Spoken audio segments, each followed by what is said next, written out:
नमस्कार मित्रांनो, एक यूट्यूब चॅनल चालवायला सगळ्यात पहिल्यांदा लागते आपल्या देशवासियांप्रती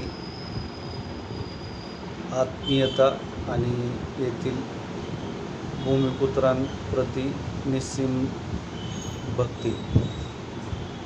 तर आपण जर हाडाचे शेतकरी भूमिपुत्र असाल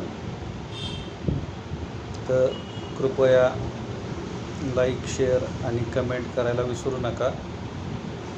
आणि सगळ्यात महत्त्वाचं, भविष्यातील घडामोडी आपल्यापर्यंत पोहोचवण्यासाठी बेल आयकॉन प्रेस करायला विसरू नका।